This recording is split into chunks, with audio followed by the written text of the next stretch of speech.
So it was definitely clear from our last look at a chair that you guys weren't exactly too interested in those. But hear me out on this one, and you might be glad that you did. So today we're taking a look at the ErgoChair 2 from Autonomous.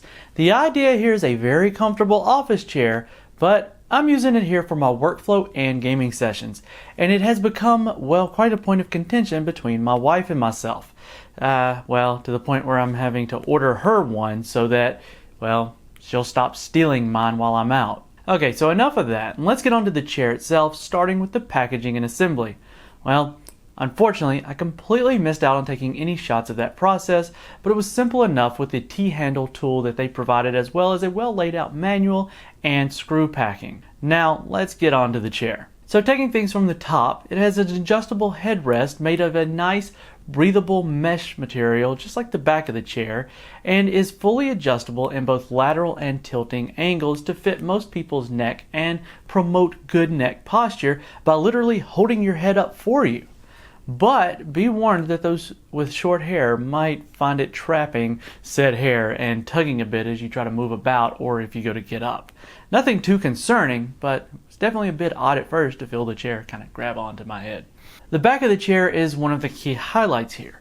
Great form with the same excellent breathable mesh as the neck rest. The adjustable lumbar support is where the back of the chair really comes to life. So unlike the gaming chairs where you have the pad that you can move up and down, this one has an actual lumbar support that stays there and is adjustable.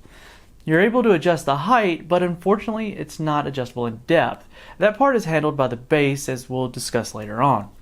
Now, unlike your typical gaming chair, this one doesn't lay flat, but it does have the ability to allow you to sit proper when needed, as well as two other very important positions. One being the ability to lean back with the lumbar support moving in tandem so that you're properly supported, while the other being the back to push towards you, forcing you into a proper position when you're typing, which I found extremely helpful when in full-blown sessions, well, like writing this review or any other writing moments in editing videos or even gaming for that matter. Now let's talk about the part I take a pretty sizable issue with and is really the only blemish that I can find on the ErgoChair 2, and that's the armrest.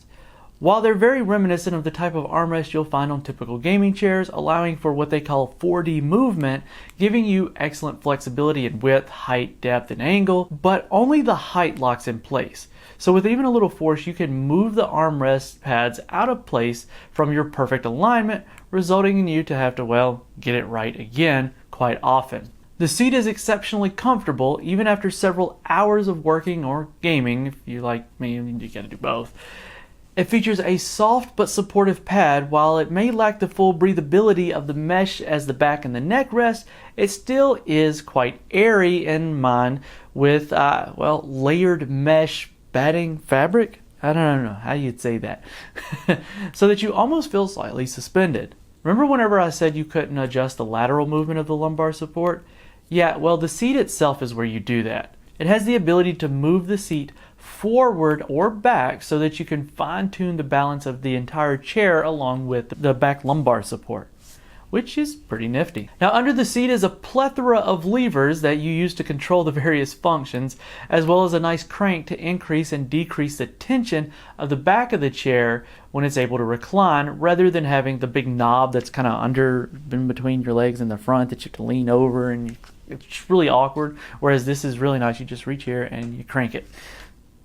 The gas strut, stand, base, and wheels are really nothing to write home about and are, well, of your typical affair. If I could suggest one change here, it would to be replace the wheels themselves with the rollerblade style wheels so that the chair could glide comfortably across carpet and maintain its ultra smooth feel at all times. So at the end of the day, for the price point of $299, which is roughly the same price as most gaming chairs that people are out there buying, I can't imagine going with one of those over something like this.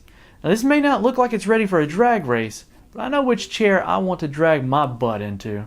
Long work and gaming sessions with minimal discomfort are well worth the asking price, but if I had to ding it for one thing, it's definitely going to be those non-locking armrests. It may not be a Herman Miller Aeron, but you're not going to have to take out a small loan to get this one under your hind end. So guys, let us know what you think about this kind of chair. Do you prefer this type of chair over the gaming style chairs, or do you prefer the gaming style chairs? Love to hear your feedback down in the comment section below. This has been Keith with WCCF Tech TV. Make sure you're subscribed and hit that notification bell so that we don't miss you in the next one.